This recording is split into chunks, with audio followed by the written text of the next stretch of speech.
Once you kind of have that challenge to your identity, you feel a little bit lost. Is there another identity that you've kind of put on to sort of replace that?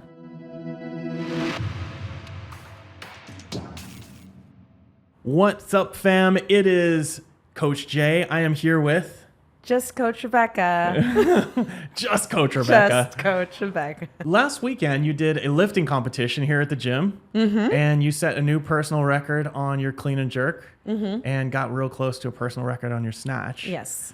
And it's the first competition you had done since when? November of 2021. Right, so almost 2 years ago. Yes. Yeah, a little short of 2 years. And in that last competition, what happened? I hyperextended my elbow, catching a weight that I hit this last weekend. I think I'm most proud of that. Yeah. But catching a snatch and just holding it onto it a little too long. Yeah. Yeah. So you basically got hurt in your last competition. Yes. And it's been kind of a battle to get back since then. Yes. Now, it wasn't serious, right? You didn't have surgery or anything? No Yeah. surgery. And I was back to lifting. I mean, it felt like forever, but I was capable of doing snatches, I would say like 3 months later. Yeah. If even that. It looked worse than it was, but it definitely took me down a kind of a path of reconsidering what I wanted my priorities to be and questioning whether or not I could do it again. Like the fear of having weight over my head and something like that happening. Yeah. I mean, before, I had never gotten injured. I mean, seriously, like I never gotten injured seriously weightlifting. Yeah. So that was the first time that it sort of broke my belief that lifting is always safe. Yeah. Got it. So often the scars of injury are more just like mental, and just being scared to do that thing again. Yeah. Yeah. But really that was just like, you're bruised and you were back on it, in a couple of months. Yes. Right? Yeah. So I guess I wanted to talk today about like, what is the process that you went through to kind of get to the point where you have confidence to be able to lift again? Yeah. Right. And more importantly, like as you're kind of lifting, you have these things sort of come up like, okay, this is the weight I hurt myself on last time. Like, how do you get through that? Yes. Right. So I asked you before this to kind of list a few things that you have done that sort of made the difference. So let's start. Yeah. So there was like I mentioned, the getting back from the injury itself. So giving myself grace to do other things and, not beat myself up that I let it happen, because there was definitely a point, and I think we talked about this a few weeks ago, just about identity, and I identified myself as a lifter. And what happens when you can no longer do something that you identify as, there's this amount of grief. Yeah. And so I can no longer do the thing that I love. So what am I? Yeah. So that initial period of getting over, it's like, oh, everyone's judging me. I'm not that person. It was like right before the 12 days. Yeah. And there was a workout that, was totally in my wheelhouse. It was heavy power cleans, Hollyman, wall balls, handstand push-ups. And then I just remember doing like seated single arm dumbbell presses. Yeah. And it was just like in my mind embarrassing that I had to scale it, which, is ridiculous when I say it now. But at the time, it's like, I just felt so lame. Yeah. Because of the injury. And so initially just acceptance of where I was at and then allowing my body to recover. Yeah. Took time. Yeah. Maybe even more time than it took for like my injury to actually like get to a point where I could lift again lightly. Yeah. Because once I could lift, it's not like I was back to throwing around heavy weight. It was like starting from scratch, making sure that my tricep was stronger to sustain, the joint health, like just all these little things. So there's a lot of rehabilitation involved. Yeah.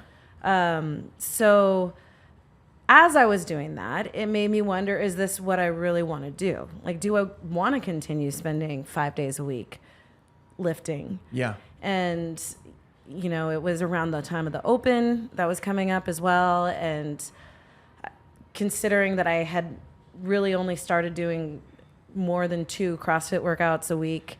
Basically, when I got injured, I just kind of started doing CrossFit again daily. And I did fairly well. I did well in the open. I'm like, okay, what would it be like if I actually did CrossFit? Yeah.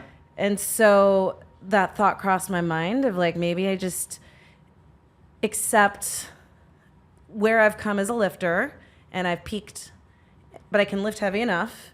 And now what would the world look like if I focused on gymnastics and my capacity? So there was a time in 2022 where I was just doing CrossFit. That's it. I just did the classes. Yep. I was getting in better shape. I was like, hey guys, let's do some CrossFit competitions. I want to see if I like this. Yeah.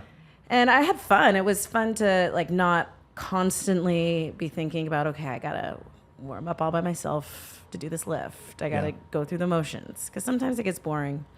And it was at the Caffeine and Kilos last year where I kind of realized that I don't enjoy this CrossFit. And I was just watching the Olympic lifters and I'm like, man, I miss that. So that was almost a year after getting injured where I was ready to consider myself an Olympic lifter again.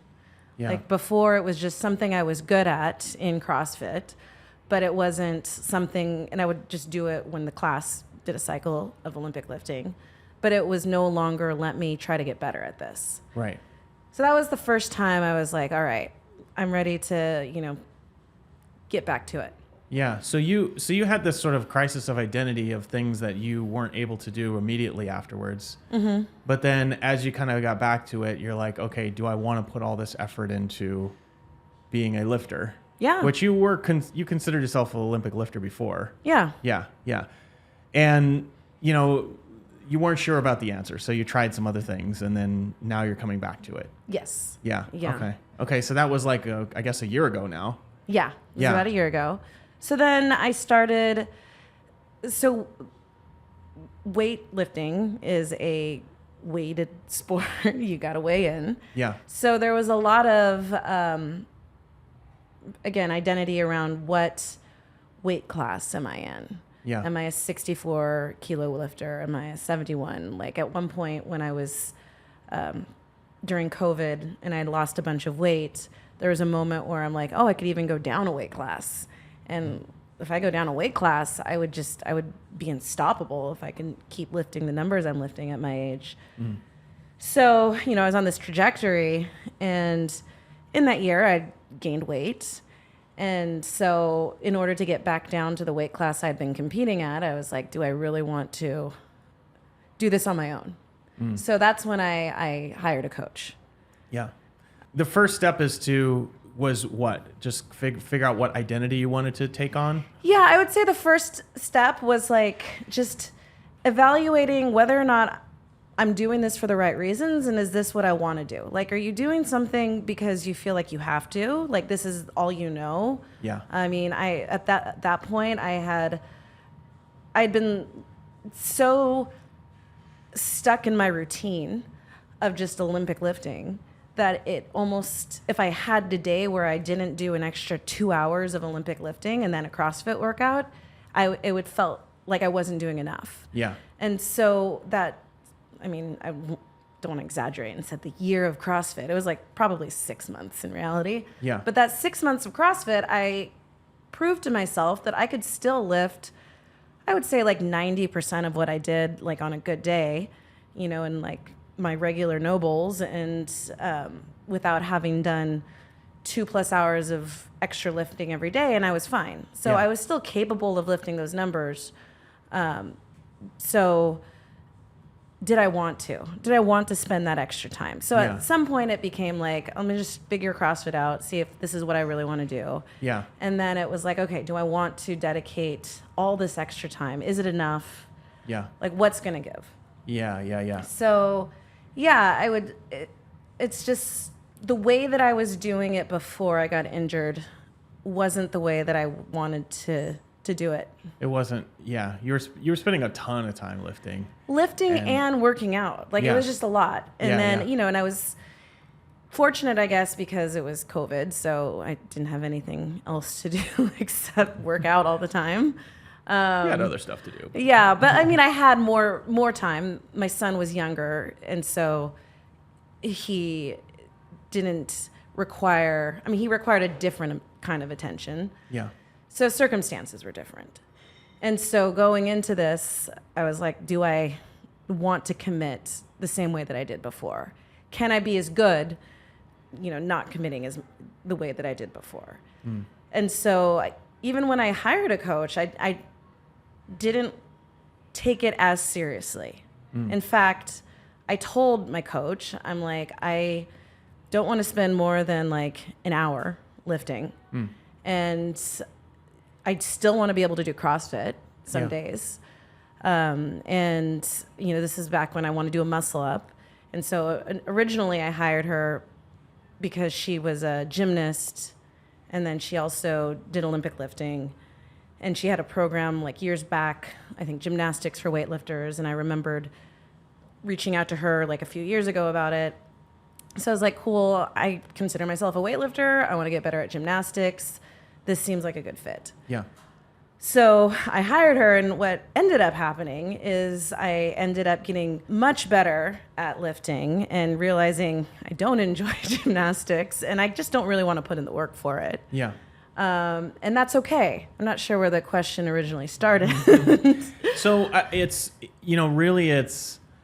so step one was, kind of trying on a different hat. Like, I'm going to be this type of person. And I guess one of my questions coming out of that was, what do you consider yourself now? And does it matter to you? Yeah. So that's a great question, because, going back to this idea of identity, changing how you perceive yourself is challenging. And that's essentially what I've done over the last year, is change how I see myself, fitting in within a CrossFit gym and being okay with it. Because before it was like, I have to do all these things.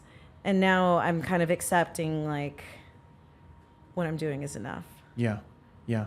So yeah, it's just, and it took that injury to really focus on what my identity is, because I lost it. I was laser focused on, I am a Olympic lifter who, can also do CrossFit. I'm capable of doing all these things, and I'm like made of steel. Yeah.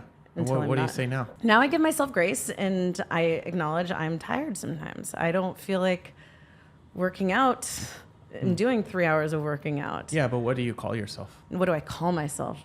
Well, I wouldn't say I called myself that back then. Now that I'm out of it, I can look back at that chapter and call it that. So I don't know what I would call myself now. It's a great question. Yeah.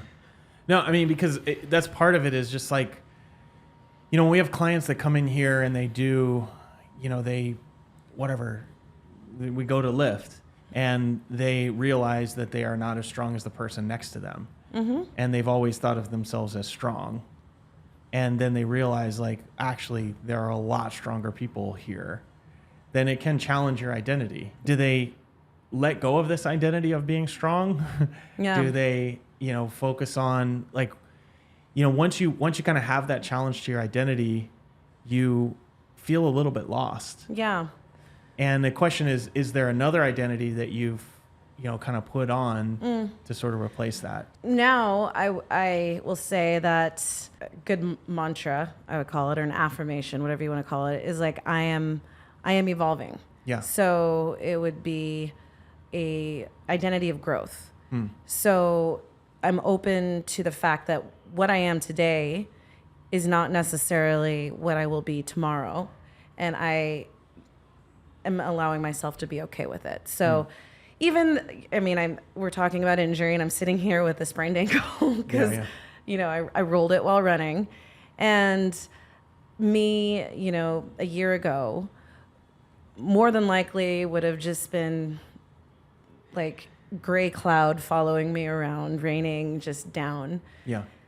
Now it sucks. I mean, there are moments where I'm really upset with myself, but I can acknowledge that this is just a sidestep in the journey that is me and my growth Right. in the sport. Yeah. Yeah. And so I can kind of take it with a grain of salt that way. Yeah. So each lift doesn't mean as much to you as it used to mean. Yeah, it doesn't say anything about me as a person or who I am or how I lift that day. Doesn't say that I am like a horrible lifter, because today what I lifted yesterday feels like a boulder. Yeah.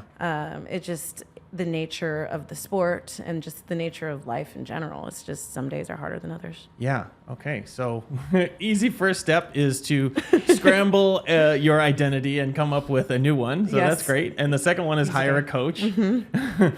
And it sounds like you picked your coach kind of based on, whether they matched, your needs or they were going to help you to get to your goals. Yeah. Well, what is step 3 for you?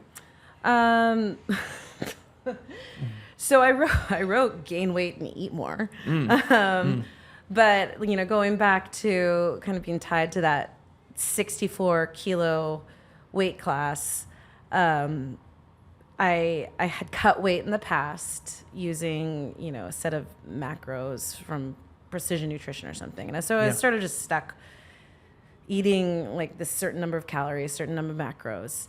And I allowed myself to just kind of trust whatever she said.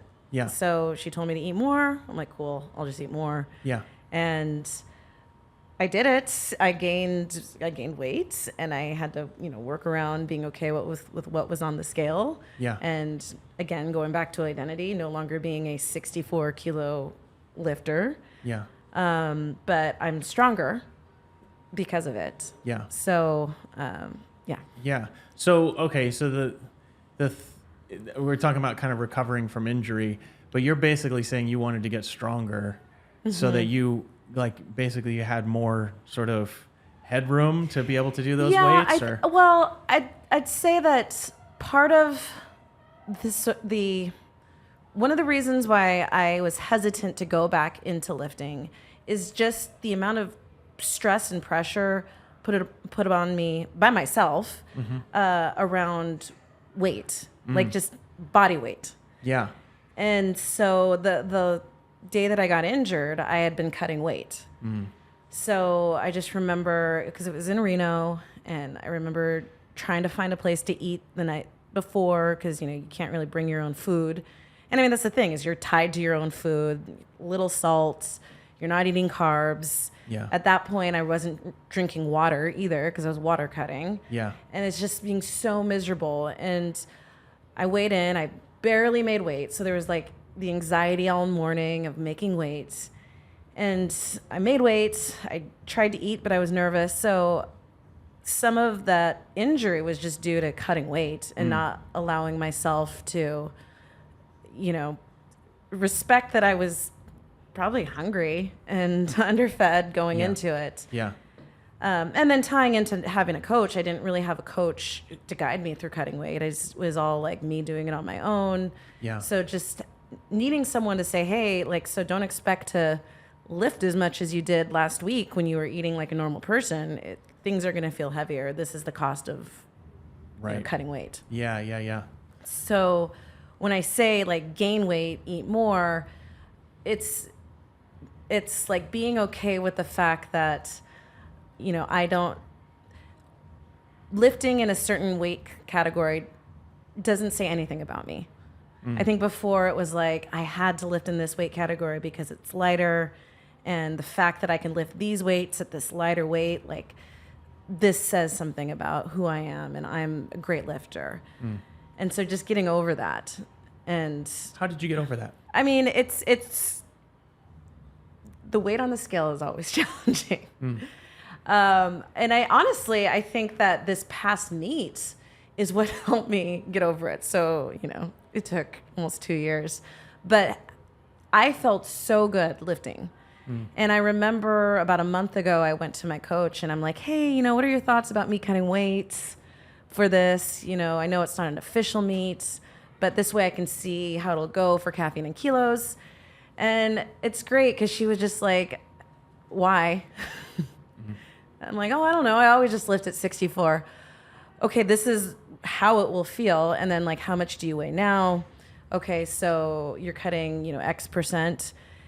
And she was just real with me. This is how it'll be. This is how you will feel. Don't expect to hit the weights that you are used to. This is what you're going to have to do to refuel yourself after a weigh-in. Yeah. Is this really what you want? And, before she's kind of made comments jokingly, you're not training for the Olympics. Yeah. And it's you're right. Yeah. I even made a comment once oh, so I'm peaking for this. Do you think I should skip vacation? And she's like, no.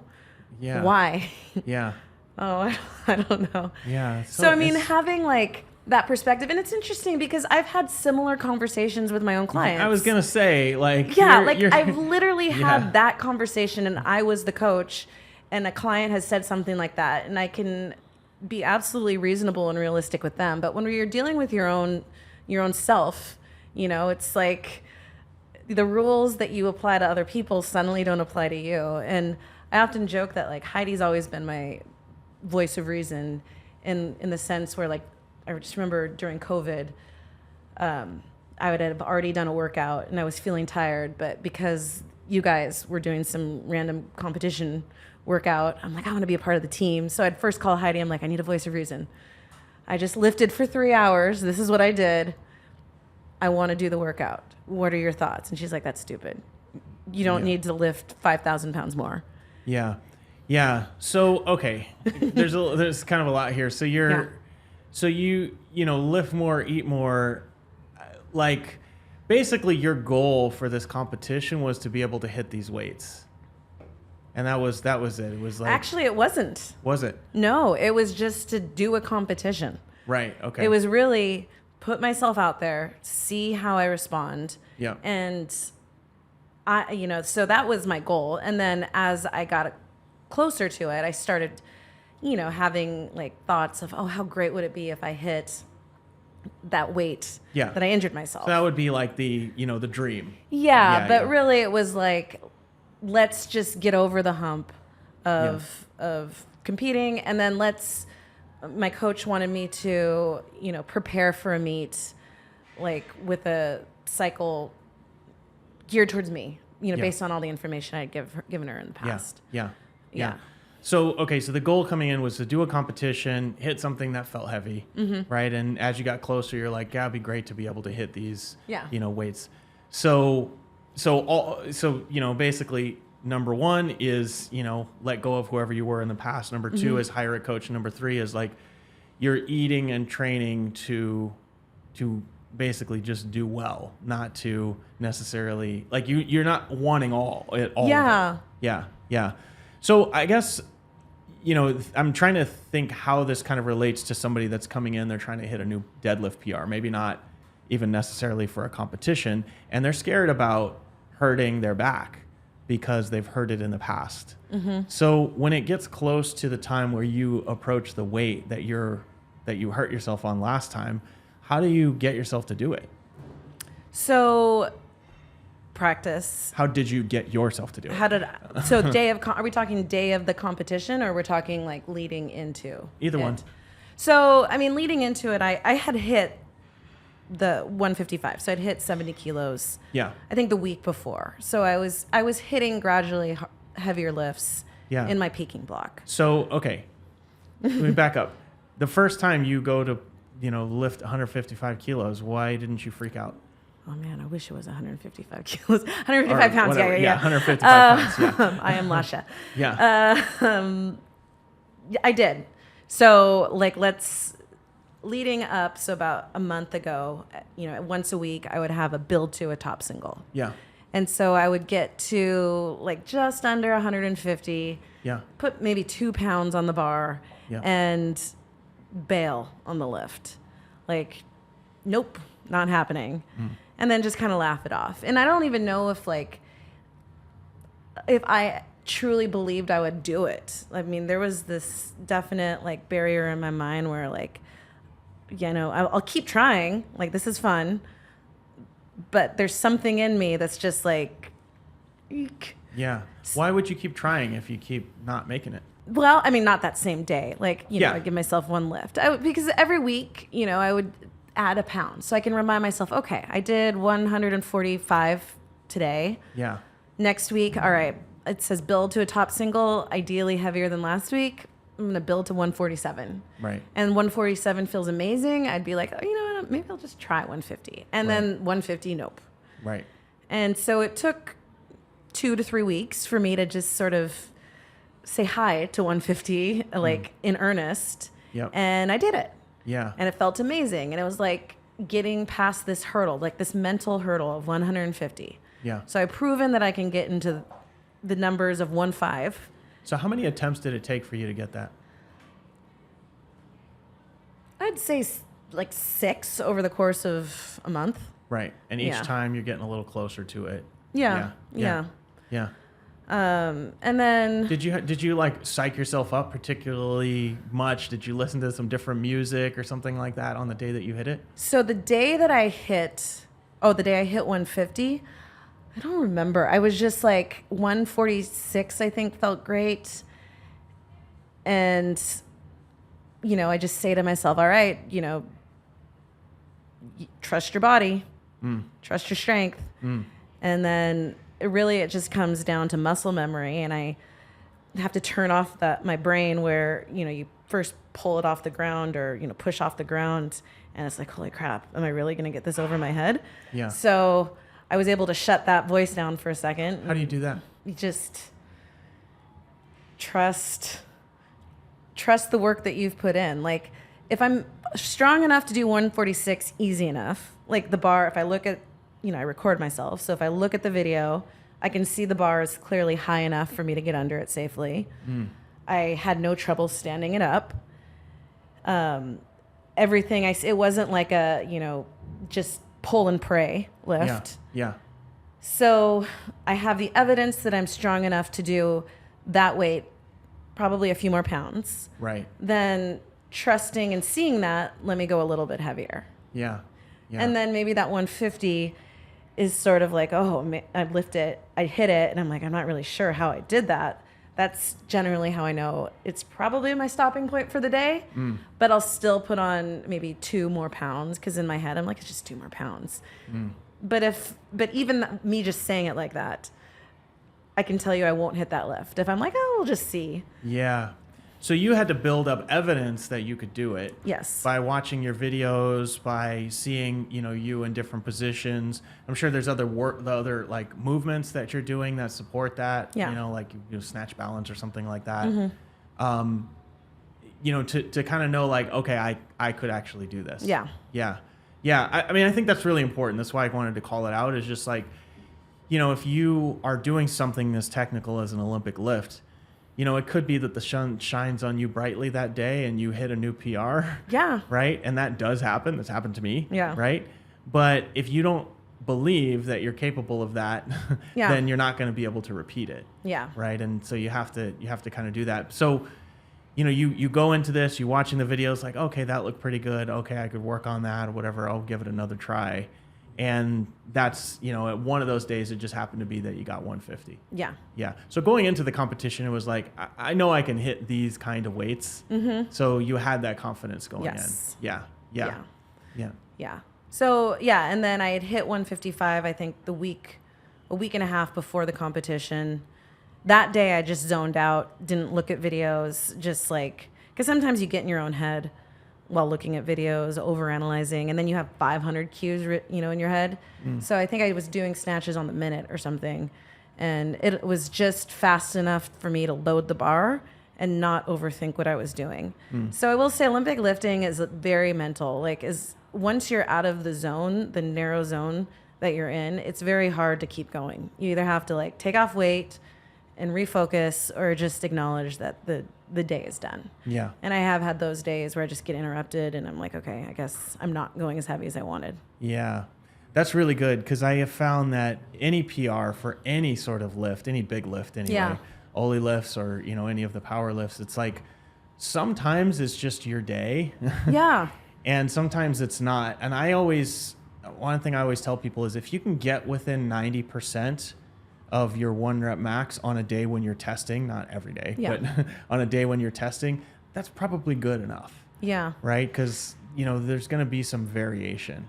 Yeah. And it's like, you know, your PR, if your PR is like 155 or whatever, 160, let's say it's 160 and you get to 155, it's like, that's pretty amazing. Yeah. If your PR was 175 and then you're struggling with 150, well, now there's a problem. Yeah. You know, there might be some technique work or some strength or whatever. But it's the same with deadlift. It's like if you're deadlifting 400 pounds and if that's your PR and you're able to get to 375, that's pretty good. Yeah. Right? But if you're only able to do 300 that day, now you might have a problem. Yeah. And so I don't think putting so much effort into that one number really serves you in the long run. Yeah. It's just like, let's get into a range of like 90, 95%, and then I'm happy. Yeah. And so I've never, and I coach this, like never plan on PRing in a meet because you get 3 lifts. Yeah. Like whatever the lifting competition is, you get 3 lifts, and you know, a month, 2 months away, it's easy to like, I'm going to PR, you know, this felt good, but it's so different, you know, lifting on a foreign platform in front of people you don't know, and just nerves. I think what people found on Saturday is like, they were way nervous, more nervous than they thought they were. Yeah. And so a lot of competing is just understanding how to control your nerves. Yeah. And I remember like being at the bar at 155 and I like, my hands were shaking when I was holding it. I mean, I may have looked composed, but there was a moment. You didn't. Yeah, I was, I mean, you know me, but like other people were just like, oh, you made it look so easy. I mean, I had to take like a breath to just control my nerves. And at that point, I'm just like, all right, trust that you've put in the work to do this. And then body does what it does. Yeah. So, you know, adding that pressure of like, oh, I'm planning on PRing is just, for me at least, it's just too much. Yeah. And going into the clean and jerk, like I almost didn't PR. I mean, I PR'd by a pound. But like my only goal was to hit 90% of my 1 rep max, which I did on my first lift. Yeah. And I wasn't even 100% sure I was going to do that. And when I did it, I'm like, all right, let me go up. I was actually most surprised on my second lift at about 95% because I had missed the jerk so many times in leading up to it that I didn't have evidence that I can do it. I don't think I have hit it cleanly. And so when I did it, I'm like, holy crap. And so by then I'm just like, you know what? Whatever I do, I've already exceeded expectations. If I'm going to miss big, I might as well miss big. Yeah. That's actually one of the cool things about doing an Oli lifting competition is like, there's only 3 chances, but also there are 3 chances. Yeah. Right? So you're like, okay, I'm going to start with something that I feel comfortable that I could hit. Mm-hmm. And in the warm up, you're kind of, you know, you warm up really close to that. And then if you hit it, you're like, great, I get to go more. And then if you hit that one, then the third one is just like, whatever happens, happens. Yeah. Right? I think that's actually great advice just in general. Going for a PR is like almost never a good idea in anything. Like whether you're doing Fran or whether you're doing a snatch, is like, can I get within 5% of my best? Mm-hmm. Like that is much more realistic. Yeah. Are you in the best shape of your life? Great. Can I get within 5% of the best that I've ever done? Great. If you are in the best shape of your life, you'll exceed that. Yeah. If you're not, then maybe you're close, but you're not putting that much pressure on yourself. Yeah. Yeah. That's really good. And that's kind of part back to the identity piece. It's like, you're not terrible if you don't hit a personal record every time you go out there. Yeah. Yeah. Yeah. Yeah. That's, you know, part of it is you get to lift a whole bunch more times in your life. Yes. So going for a PR is also more dangerous because it's the most weight you've ever lifted. Yeah. You know, if you're not feeling it that day, then don't push it. Yeah. Yeah. I mean, I suppose if you're in the Olympics, maybe, I don't know. Yeah. Yeah. It's funny. And I include myself in this, is like how much pressure we put on ourselves as like middle-aged parents or middle-aged people to just like perform like we're 20-year-olds going to Paris next year, you know? Yeah. And like people who watch all these hook grip videos and this is what this person's doing and I need to perform like that. And it's like, you got a day job and you know, you didn't sleep last night because the kids kept you up. Yeah. But now you're talking to me about training like, you know, Maddie Rogers. Has somebody talked to you about that?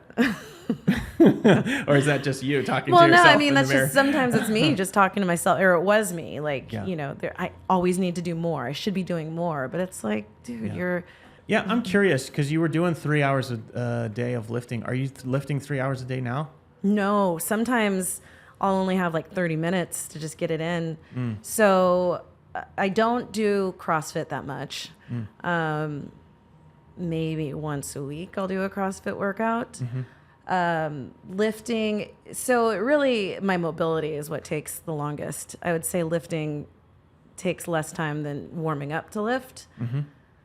So, you know, I'd say 90 minutes end to end, unless I'm kind of distracted, then it might take me 2 hours, but Yeah. it's just because I'm multitasking. Yeah, that's really interesting. I've actually found that to be true of most athletes that have been doing this for a while. They're actually training less Yeah. than the ones who are just getting started. And I don't know if that's because, you know, you just have more training hours behind you. It could very well be. Or it could be that you've realized that doing 3 hours a day is not actually serving you to get to where you want to be.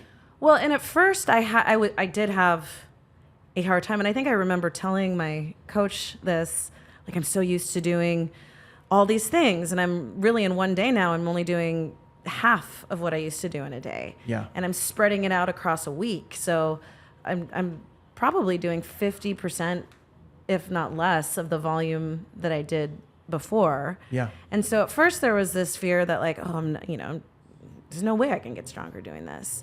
But the quality that I have put into what it is that I'm doing now is much better. Like, I used to snatch and clean and jerk in the same day. And like clean and jerks, I would just, by the time I got to it, I was just kind of over it, speed through my warm up to get to the weight I was at. And now that I do them on different days, I find that I can actually focus on my form more. Yep. So it took evidence for me to trust this. You know, I won't say that like it was an easy transition. Yeah. But now I like the fact that, you know, I can call it a day after an hour or even 30 minutes someday if I speed through it and know that I am getting better. Yeah. I mean, that's part of the danger of coaching yourself versus having a coach. Yeah. It's just like someone who's seen a bunch of this is like, yeah, you really only need to train like an hour, maybe. Right? You're doing like 3 hours. That's not necessary. Yeah. Right? It makes you feel useful, but it actually might be hurting you. Yeah. I see that often, actually. Yeah. And you know, it's one of these things that once you kind of tell people like, yeah, I mean, I maybe work out 3 or 4 times a week, there is some element of like, there's a lot of years of, you know, training that leads up to that. But, you know, part of the big thing for me is like 3-4 hours a week. But as long as I do it week after week, month after month, year after year, then I will see progress. Yeah. And that's the thing that I've learned is like you want to improve your clean and jerk. It's like, I could spend 3 hours a day and maybe I can make a difference in 6 weeks, or I could spend like 30 minutes a day and give it 6 months and see that difference that I would have seen in 6 weeks plus a whole bunch more because I just trained longer. Yeah. Yeah. And it makes it's one of those things that I'm constantly kind of telling people. Remember, we used to have someone that would come in here and train 3 hours a day to try to get stronger. And it's just like, it's just not how it works. Yeah. Like, you know, unless you're on steroids and you want to, you know, train 3 hours a day and you can just do that for an unlimited amount of time, it doesn't work like that. You actually have to take some rest. So love it. Anything else you want to add? Someone recovering from injury? No, not for someone recovering for injury, but I do want to bring up some magic that I did before getting ready for this competition, because I was really nervous, and I'd like to pretend it was just for this competition, but really I just always get nervous before. So I did this thing on I think it was like the Thursday before.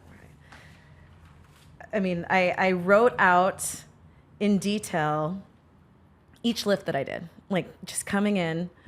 This is before I did it. So I wrote out like. So you're visualizing. I visualized it, but I wrote it out. And so I'll skip ahead, but I did each lift, and from each lift I took out kind of the affirmations that came from it, or the things to focus on. So I just want to read my 155.